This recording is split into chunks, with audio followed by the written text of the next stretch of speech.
Marie-Blanche qui va intervenir.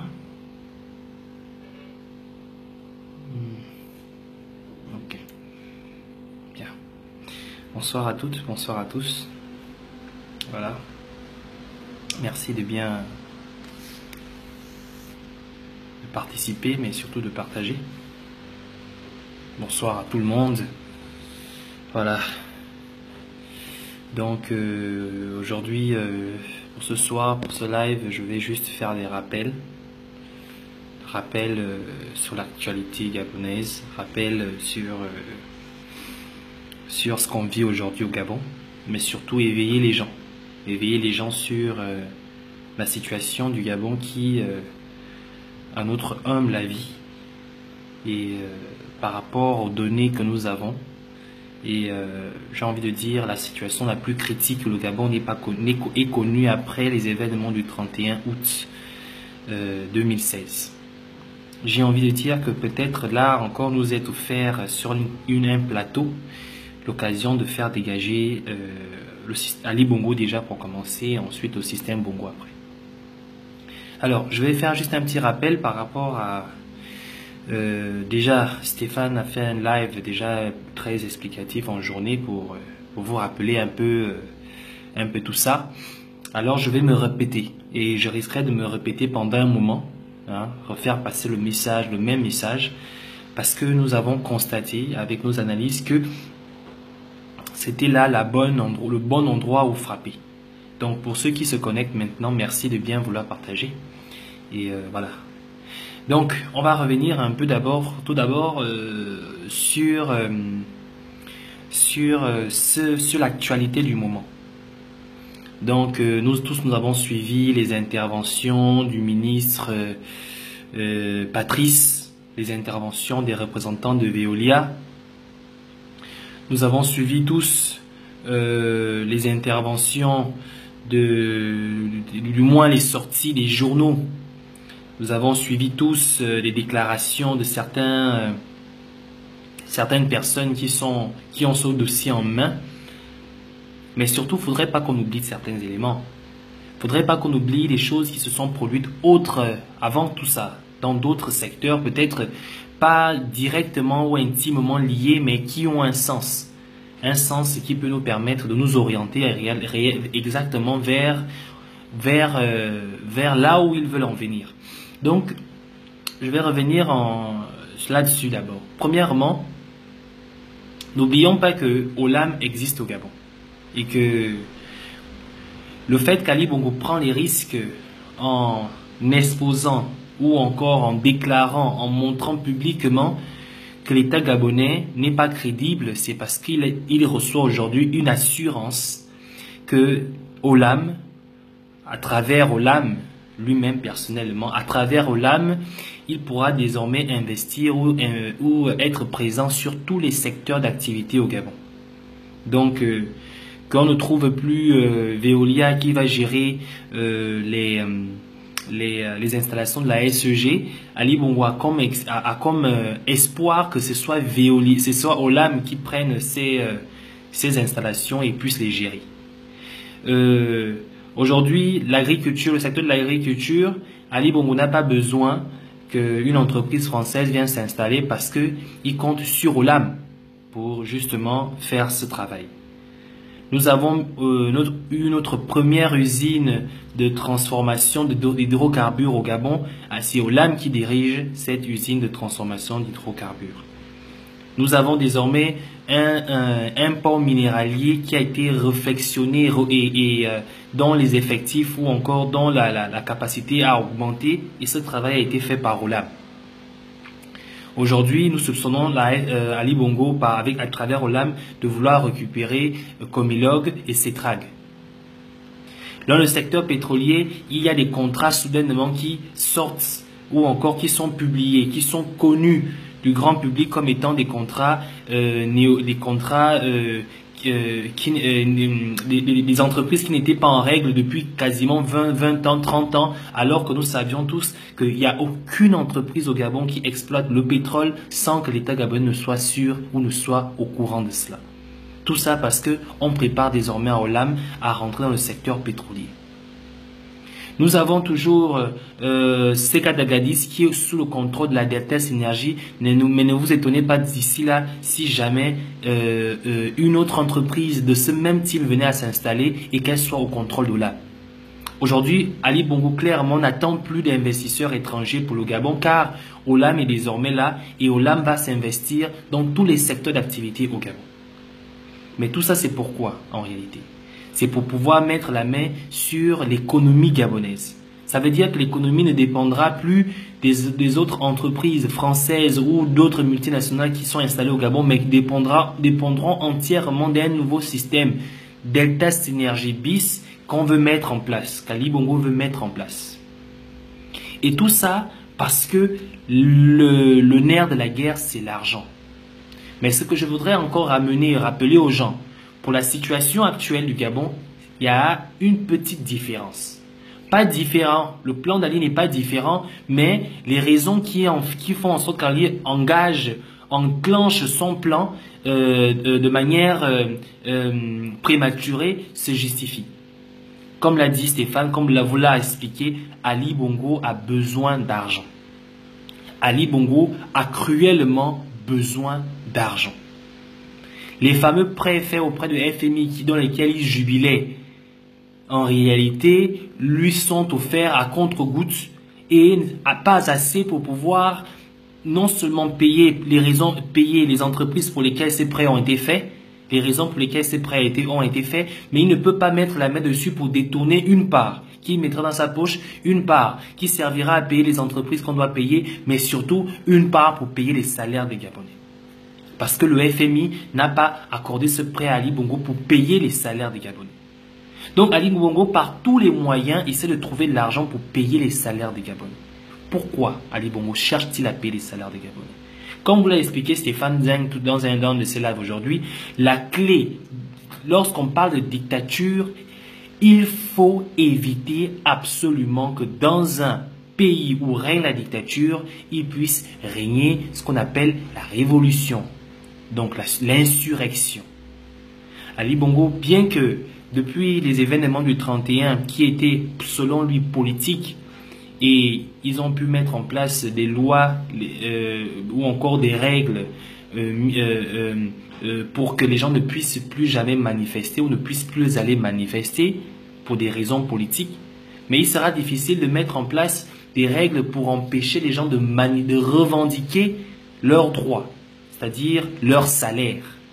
Comment tu feras pour aller calmer une population qui revendique son salaire avec les militaires, des bombes lacrymogènes? Non, tu vas empirer la situation.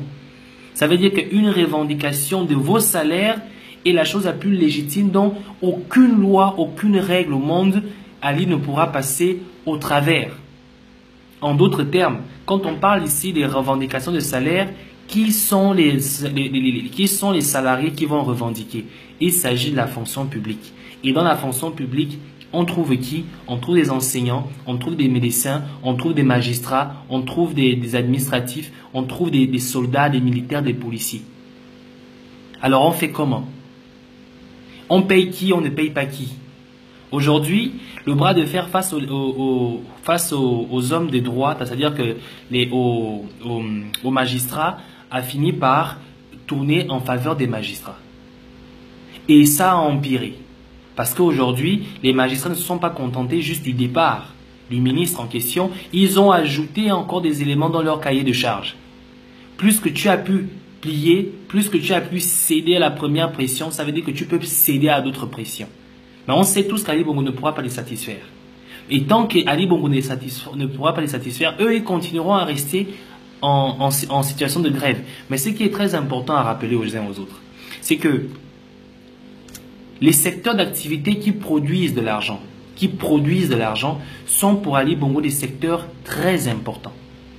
Aujourd'hui, la santé produit de l'argent, c'est la raison pour laquelle la mesure sur laquelle les accouchements dans les secteurs, dans les services de santé publics la mesure qui disait que les accouchements des services de santé publique devaient être gratuits, cette mesure a été revue parce que Ali Bongo veut que tout le monde paye ses services. que ce soit dans le secteur privé, que ce soit dans le secteur public. Pourquoi? Parce qu'il a besoin d'argent. Il a besoin d'argent. Absolument besoin d'argent. Ça veut dire que lorsque vous allez à l'hôpital, parce que vous avez peut-être une consultation à faire, les 3000 francs que vous mettez le soir, Ali Bongo vient les récupérer, il les amène à la présidence. Parce qu'il a besoin d'argent. Il vaudrait mieux continuer à payer les salaires et pouvoir jouer les tortionnaires que d'avoir toute la fonction publique en grève. En d'autres termes, nous comprenons maintenant mieux qu'est-ce qu'il craint. Ce qu'il craint aujourd'hui, c'est que justement, comme l'a expliqué Stéphane Zen, les 100 000 salariés de la fonction publique, tous entrent en grève. Et c'est la crainte d'Ali Bongo. Par conséquent, il passera par tous les moyens pour pouvoir faire passer son message, pour pouvoir récupérer ce qu'il peut gagner. Malheureusement, il tombe sur un mur, le mur de la SEG. La SEG l'avait vu venir en avant. C'est la raison pour laquelle ils ont pris leur disposition. Ça veut dire que tout le gunda que vous avez vu le ministre Eyogo faire, c'était dans Z, comme on dit chez nous. Ça n'a aucune valeur, aucun sens. En réalité, ce qui se passe, c'est que lorsque le ministre vient s'exclamer qu'il n'arrivera à rien, on paiera les salaires, c'est parce qu'il croyait que la spoliation leur permettra de pouvoir accéder au compte de la SEG. La spoliation leur permettra de pouvoir accéder à la machine de gestion de la SEG. Malheureusement, ils se sont heurtés sur un mur et ils se rendent finalement compte qu'ils ne peuvent ni gérer la SEG, mais surtout, ils ne peuvent pas rentrer en possession des comptes de la SEG. Aujourd'hui, qu'est-ce qu'on fait? Où est-ce qu'on en est? Qu'est-ce qu'on gère? Où est-ce qu'on se trouve aujourd'hui? Voilà ce qui se passe. Maintenant, Ali Bongo est allé donner un coup de pied dans la fourmilière.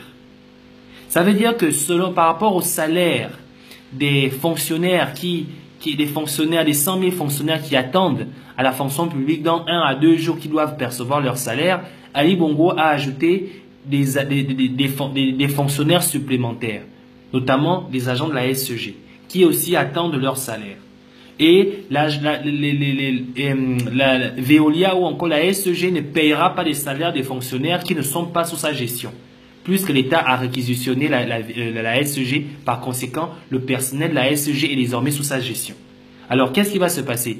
Ali Bongo a déjà des fonctionnaires à payer dont il ne peut pas payer, mais il sera obligé d'ajouter à ces fonctionnaires qui n'ont pas perçu leur salaire d'autres employés de la SEG à payer. Mais malheureusement, il n'a ni l'argent de la SEG, ni assez d'argent au niveau de la fonction publique pour payer les fonctionnaires de la fonction publique. Donc ça veut dire que lui-même, il s'est accroché la corde au cou. Mais nous, qu'est-ce que nous devons faire dans cette action-là? Qu'est-ce que nous devons faire dans ce cas-là? Nous devons continuer à appuyer. Nous devons continuer à appuyer. Nous devons continuer à expliquer. Nous devons continuer à faire passer le message aux gens que c'est vous désormais qui êtes la clé du départ d'Ali Bongo. Le départ d'Ali Bongo peut se conditionner en 1 mois, en 2 mois, si tous les fonctionnaires se mettent ensemble. Que tous se mettent ensemble. Ce qui est sûr, c'est que les gens me poseront la question, mais qu'est-ce qu'ils ont comme raison pour pouvoir se mettre ensemble? Ali Bongo vous offre une raison. Il sera dans l'incapacité de pouvoir payer les salaires. Il sera dans l'incapacité de pouvoir payer les salaires des fonctionnaires. Il sera dans l'incapacité de pouvoir payer les salaires des agents de Veolia. Et ce qui est encore plus dangereux dans l'histoire, c'est qu'il sera dans l'incapacité de pouvoir gérer la distribution d'eau et de l'électricité pendant cette période-là. En réalité, lorsqu'on vous parle des 12 mois de transition, en réalité, c'était 12 mois mis ensemble pour pouvoir permettre ou encore pour pouvoir s'accaparer des ressources de la SEG, mettre la main sur la production la production financière de la SEG afin de pouvoir régler les petits problèmes, les petits conflits d'argent qu'on a. Par conséquent, le plan est tombé à l'eau. Mais la SEG n'est pas la seule entreprise qu'il vise. Et les autres entreprises, puisqu'ils ont déjà vu, ils sont là passé le mot, se sont déjà aussi préparés, dans le cas je citerai par exemple Comilog et Cetrag, pour pouvoir réagir à l'action d'Ali Bongo lorsqu'il ira vers ces secteurs-là. En d'autres termes, pour le moment, comprenez tout simplement qu'Ali Bongo n'a pas d'argent, Il ne sait pas de quelle manière il pourra payer les fonctionnaires. Et j'ai même envie de dire que son fameux tour des pays de la sous-région était certainement dans le but de pouvoir trouver de l'argent pour payer les fonctionnaires. Il est allé voir Idriss, il est allé voir Sassou, il cherche de l'argent pour payer les fonctionnaires. C'est la raison pour laquelle il a fait le tour de la sous-région. Et donc, pour revenir un peu sur ce qui est très important, il faut que les Gabonais comprennent que nous sommes revenus dans la période sensible dans laquelle nous étions déjà le 31 août 2016. Cette même période sensible qui aurait pu permettre à Ali Bongo de partir. Sauf que désormais, Ali Bongo n'a pas d'autre choix que de satisfaire les caprices ou encore que satisfaire les attentes des Gabonais. Parce qu'il doit payer les fonctionnaires. Et je vais revenir sur un élément aussi très important à rappeler aux uns aux autres. On dit bien ceci, tant qu'il n'y a pas d'activité, il n'y a pas production, il n'y a pas gain. Si les Gabonais restent chez eux, vous avez assez de raisons au sein de la fonction publique pour revendiquer, pour faire des grèves, pour faire des sittings. Si vous restez à faire des sittings où vous ne pouvez pas aller chez vous, vous ne produisez pas, vous ne travaillez pas, vous ne produisez pas et Ali Bongo n'a pas de moyens pour se faire de l'argent. Le plus difficile dans cette histoire, c'est de devoir payer des gens protégés par le droit de manifester, le droit syndical, le droit d'appartenir à un syndicat, le droit de manifester ses droits, et que ces personnes ne puissent pas travailler pour créer de la richesse, pour produire.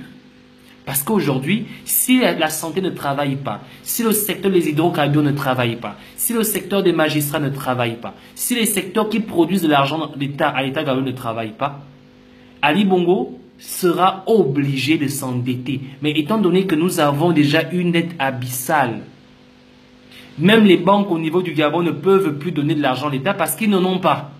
Ils n'en ont pas. Donc, c'était le message que je cherchais à vous faire passer. Merci de partager ce message.